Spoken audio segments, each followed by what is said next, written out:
चलिए सीधे आपको चंडीगढ़ लिए चलते हैं। भूपेंद्र हुड्डा प्रेस वार्ता कर रहे हैं, सुने।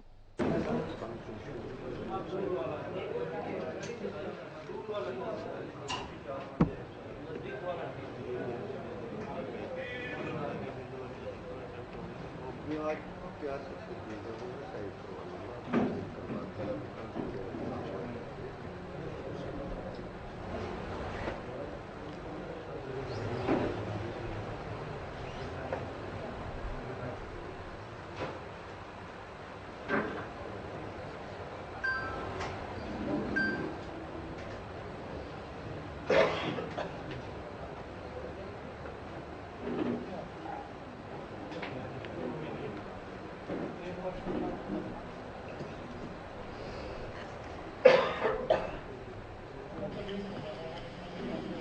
तो चंडीगढ़ से सीधी तस्वीरें आपकी टीवी स्क्रीन पर। भूपेंद्र हुड्डा प्रेस वार्ता कर रहे हैं। कांग्रेस के दूसरे विधायकों के भी आप भूपेंद्र हुड्डा के साथ देख पा रहे हैं। तो कल कांग्रेस विधायक दल की बैठक हुड्डा आवास में चंडीगढ़ हुई थी और बैठक के बाद अब तक हालांकि कोई जानकारी नहीं दी गई थी। अब भूपेंद्र हुड्डा प्रेस वार्ता कर रहे हैं। नेता प्रतिपक्ष की ओर से क्या क्या मुद्दे सामने रखे जाते हैं और क्या कुछ जानकारियां दी जाती हैं, ये हम आपको सीधे सुनवा रहे हैं।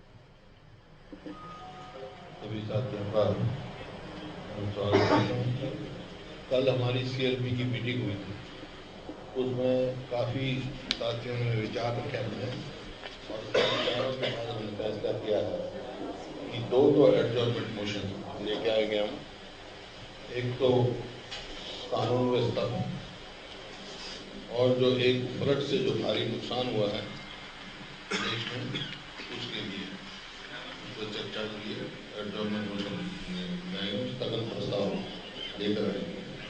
बाकी कॉलेज इलेक्शन जो है हम लेकर आएंगे बेरोजगारी पर और सीईटी के इसमें जो धांधलियां हो रही हैं, सरस्वती नदी की खुदाई करने के बारे में, दलितों पर बढ़ते हुए अत्याचार, बाजरे की फसल में नुकसान के बारे में, बाढ़ समस्या और मुआवजा वो उसके लिए, और परिवार पहचान पत्र की कमियां उनकी धांधले के लिए, कर्मचारियों में क्लर्क वेतनमान व अन्य संबंधित समस्याएं, शिक्षा की चिंताजनक स्थिति, प्रॉपर्टी आईडी जो विषय है उसके लिए, और सरकारी ऋण कोऑपरेटिव जो है मल्टी और खाद्य बिक्री अपेक्स सोसाइटी में जो हो रहा है उसमें एक आयुष्मान धांधलियां, किसान बीमा में जो धांधलियां हो रही हैं, और श्यामलाल मूला मालकान आदि जमीन को पंचायत के नाम करने के बारे में जो है ये मुख्य तौर से हम लेकर आएंगे। और बहुत सारे इश्यूज हैं जिनके ऊपर हम चर्चा करेंगे और इसकी सरकार की जो विफलताएं हैं, जैसे मान लो नूह का है, नूह में क्या हुआ, क्या कारण थे और क्या उसका वो हुआ, किसने ये षड्यंत्र रचा, उसके लिए हमने हाई कोर्ट के जज के द्वारा जुडिशियल इंक्वायरी की मांग कर रहे हैं बार बार। सरकार उसको स्वीकृत नहीं कर रही है। क्यों नहीं कर रही, किस बात से घबराए हुए ये, उसको ठीक करना चाहिए। और जैसे आपका कानून व्यवस्था की आपने तो जो प्रधानमंत्री की वो एसटीओ है, सोशल प्रोग्रेसिव जो इंडेक्स है, उसमें हरियाणा सबसे अनसेफ स्टेट उन्होंने डिक्लेयर करी है।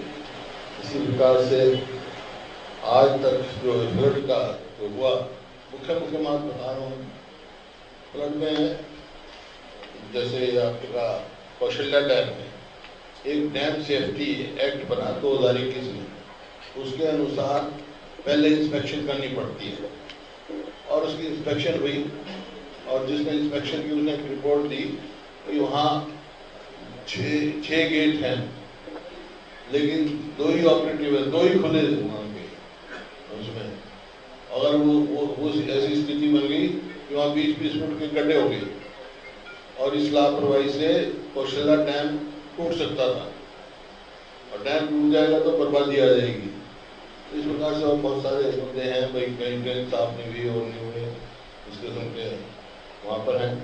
और इस सरकार ने जो है 1,43,000 जो गरीब आदमी के मकान थे, जो सेंट्रल गवर्नमेंट ने देने थे, 60% सेंट्रल गवर्नमेंट देना था, 40% स्टेट गवर्नमेंट को देना, वो नहीं दिए, सरेंडर कर दिए 1,40,000 मकान, और वो यूपी गवर्नमेंट ले गई और हमारे वो रह गई। इसी प्रकार से एक और हाउसिंग स्कीम होती है जो जिसको कहते हैं आपको बेनिफिशरी लेड स्कीम, उसमें भी जितने मकान बनने चाहिए थे उसके 20% भी नहीं बने। डिटेल आपको दे दूंगा।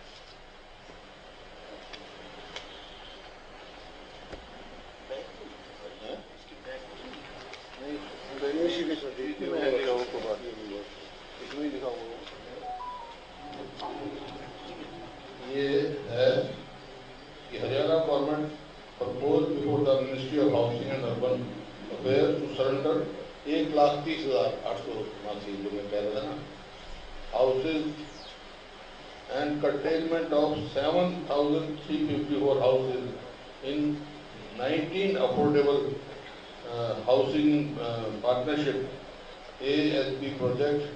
It is, however, in the last several years, the Haryana government has been incompetent to start 82 sanctioned AHP and C2 slum redevelopment projects. ये रिपोर्टेड है गार्डियन और डेली गार्डियन की रिपोर्ट। तो वहाँ मिनिस्ट्री ये है तो प्रधानमंत्री आवास योजना जो अर्बन है PMA हमारी,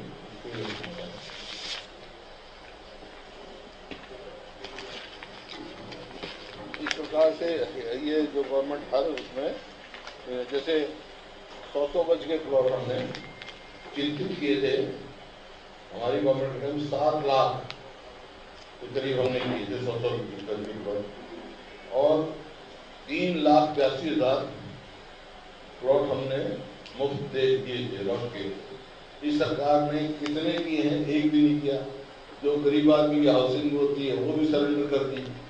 तो ये जबकि इनका वायदा था कि 2022 तक हर छत उसको हम छत देंगे, हर सिर पर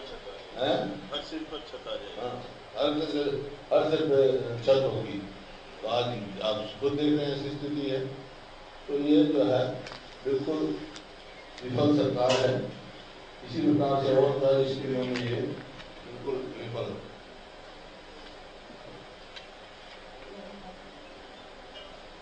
और जो इन्होंने, मैं पढ़ रहा था, इनका स्टेटमेंट आया था, जो ये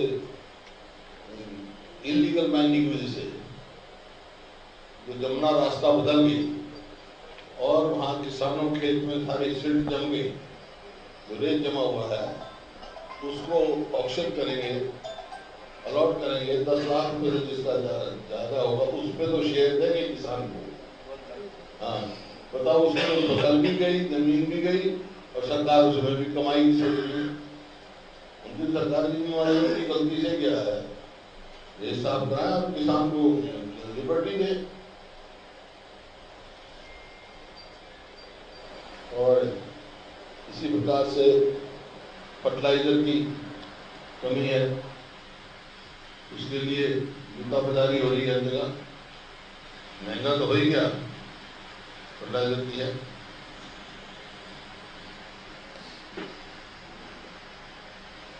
प्रधानमंत्री फसल योजना में भी आप देखें प्रीमियम कितना लिया है और कंपनसेशन कितना दिया है।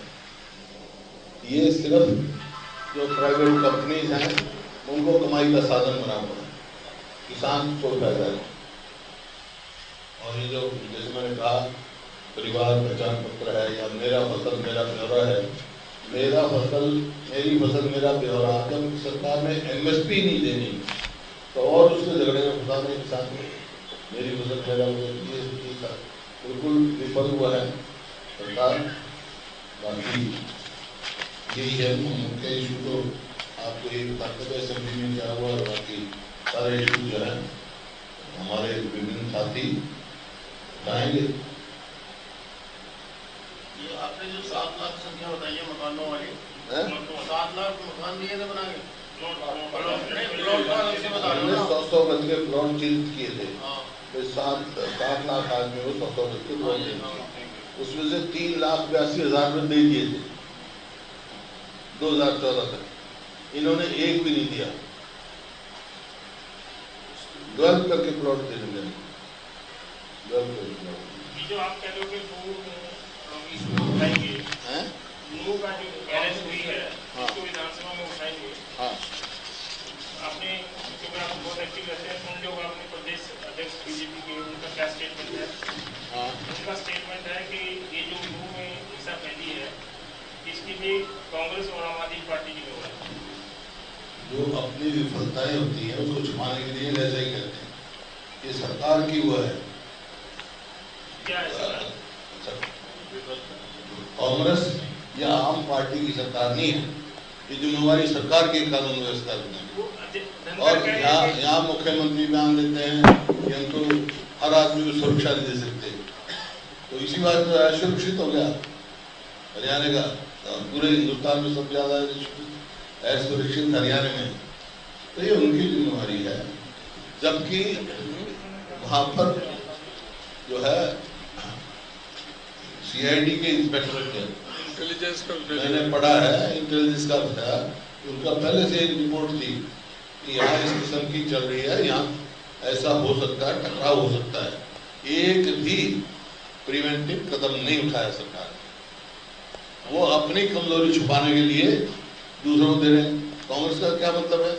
कांग्रेस का तो बयान सिर्फ रहा कि शांति रखो, भाईचारा बनाए रखो। ये तो बयान सीएम ने नहीं दिया, धनखड़ ने दिया। किसने?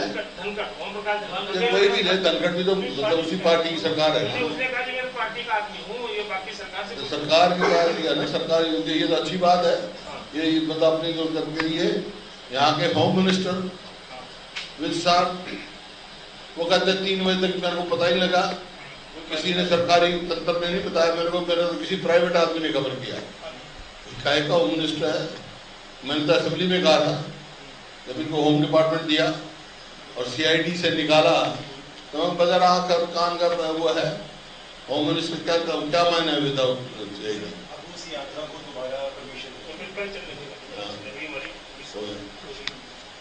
सीआईडी इंस्पेक्टर साहब ये विश्वजीत, सीआईडी इंस्पेक्टर विश्वजीत था और उसने रिपोर्ट भेजी कि यहाँ पर बहुत टेंशन है, कई वीडियो वायरल हो रहे हैं मालूम मानिसा के, बिट्टू बजरंगी के, उधर मोहम्मद में से कुछ लड़कों के, तो यहाँ पर परिस्थितियाँ बिगड़ सकती है, पुलिस व्यवस्था ठीक की जाए, पर्याप्त पुलिस की व्यवस्था की जाए इस यात्रा के लिए। अब उसकी जिम्मेदारी फिर किसकी थी? सरकार की थी। सरकार ने जो एसपी था वो तो छुट्टी पर भेज दिया और वहाँ होमगार्डों को वहाँ पर भेज दिया। खुद जो वहाँ के सांसद हैं राव इंद्रजीत सिंह, उन्होंने प्रश्न किया कि बंदूक, तलवार और लाठी डंडे ले जाने का काम क्या है धार्मिक यात्रा में, और उसका जवाब कौन देगी? सरकार देगी, किसके देगी? उन्होंने कहा था कि जब ये यात्रा निकल रही थी तो उसको पर्याप्त सुरक्षा नहीं दी गई, तो इसकी जिम्मेदारी कौन थी? ये तो खुद उनके राव इंद्रजीत जो सेंटर में मिनिस्टर हैं, बड़े नेता हैं, वो पूछ रहे हैं सरकार से, वो सरकार को कह रहे हैं, उनके प्रश्नों का भी जवाब नहीं दिया। जब पहले दिन तो कह रहे हैं अनिल विज के मोनू मानेसर का कोई दोष नहीं, अगले दिन कह रहे हैं यहाँ 2 FIR है, उस पर कार्रवाई करेंगे, Ardent और criminal है, उससे अगले दिन कह रहे हैं कि मुझे 3:30 बजे तक तो पता ही नहीं था कि कहाँ क्या हुआ, CID है नहीं। मुख्यमंत्री कहता है कि हम किसी को सुरक्षा दे नहीं सकते। जब मुख्यमंत्री सुरक्षा नहीं दे सकते, जो पहला प्राथमिक कार्य है किसी भी सरकार के लिए कि उसके प्रदेश के नागरिकों को पर्याप्त सुरक्षा देंगे, संवैधानिक अधिकार है, और वो अगर ये कहते हैं कि हम सुरक्षा नहीं दे सकते, तो उनको गद्दी पर बैठे रहने का क्या अधिकार है? उनको तुरंत इस्तीफा दे देना चाहिए, मुख्यमंत्री को भी और अनिल विज को भी। ये दोनों बिल्कुल नाकामयाब साबित हुए हैं। ये इनके जो बयान है, मुख्यमंत्री कुछ, अनिल विज जी कुछ, धनखड़ जी कुछ, राव इंदर जी केंद्र के मंत्री। पहले दिन जब AICC में प्रेस कॉन्फ्रेंस की थी, मैंने यही कहा था कि कोई किसका दोष है, ये मेरे को बता रही थी। उसने स्वयं राव इंदर जी ने कहा था कि जो यात्रा में आ रहे थे हथियार और लाठी डंडे और हथियार लेके आ रहे थे, तो किसकी जिम्मेवारी है? ये सरकार की जिम्मेवारी है। हुड्डा साहब, मामन खान कांग्रेस के विधायक हैं, उनका विधानसभा में जो बयान था त्यागसी छोड़ देंगे अगर मौन मांगे चला है, उसके बाद ये कहा ऐसा है, वो उसी टाइम स्पीकर ने डिलीट करा दिया था। उसके बाद कुछ डिलीट हो जाता है और 6 महीने हाँ डिलीट हो गया। जिस दिन हिंसा हुई, ये नो मामला, जिस दिन नो मामला हुआ, उस दिन सोशल मीडिया पे ये हैशटैग, सोशल मीडिया पे तो पता नहीं आपका भी करा दो। त्यागसी छोड़ दी, त्यागसी छोड़ दी। तो ऐसा है, आप वो देखो ना उन्होंने क्या कहा। तो पूर्व मुख्यमंत्री भूपेंद्र हुड्डा को आपने सुना, कई मुद्दों को लेकर इन्होंने बात की। साथ ही नो हिंसा को लेकर पत्रकारों ने जब सवाल पूछे तो नो हिंसा को लेकर सरकार पर सवाल उठाए गए। कानून व्यवस्था को लेकर भूपेंद्र हुड्डा ने हरियाणा सरकार को घेरा है और भी कई मुद्दों को लेकर, CET को लेकर, बाढ़ प्रबंधन को लेकर सरकार को घेरा गया। सरकार ने 20% भी गरीबों को जो मकान दिए जाने थे वो नहीं दिए। कौशल्या डैम को लेकर भी, गेट खोले जाने को लेकर भी जो लापरवाही सामने आई, इस पर भी सरकार को घेरा गया। तो ये बड़ी खबर आपको बता रहे, भूपेंद्र हुड्डा ने एक बार फिर से नो हिंसा को लेकर हरियाणा सरकार को निशाने पर लिया है। कल यानी बुधवार को हुई विधायक दल की बैठक में जिन मुद्दों को लेकर चर्चा की गई वो भी सामने रखे गए।